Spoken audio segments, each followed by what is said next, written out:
ரொம்ப நாள் ஆச்சு இட்லி சாம்பார் சட்னி சாப்பிட்டு. இன்னைக்கு கண்டிப்பாக இட்லி சாப்பிடணும் அப்படின்னு சொல்லிட்டு சனிக்கிழமை அன்னைக்கு நைட்டு டின்னர் பார்த்தீங்கன்னா எங்கள் வீட்டில் இட்லி சாம்பார் சட்னி தான். எங்கள் அம்மா எனக்கு சமைக்க சொல்லி கொடுத்தாங்களோ இல்லையே, இந்த ஒரு விஷயத்த சொல்லி கொடுத்தாங்க. அது என்னன்னா, நம்ம சமையலுக்கு உப்பு, காரம், மிளகா, மஞ்சத்தூள் எல்லாமே போடுவோம். அது கூட சேர்த்து கொஞ்சம் அன்பையும் போடணும் அப்படின்னு சொல்லிட்டு சொல்லுவாங்க.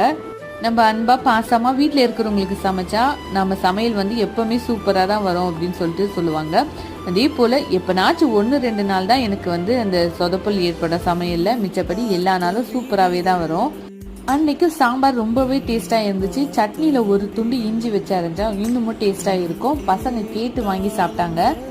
ஒவ்வொரு நாளும் சமைக்கிற அன்னைக்கு வேண்டிட்டு சமைக்கிற விஷயம் என்னன்னா, இன்னைக்கு ஃபுட்டு மிச்சமாகக்கூடாது. ஏன்னா மிச்சமானா மறுபடியும் எடுத்து ஃப்ரிட்ஜில் வைக்கணும். ஃப்ரிட்ஜிலேருந்து எடுத்து சூடு பண்ண அதை யாரும் சாப்பிட மாட்டாங்க. மறுபடியும் நேற்று குழம்பா அப்படின்னு சொல்லிட்டு ஒரு கேள்வி வரும். பாய்.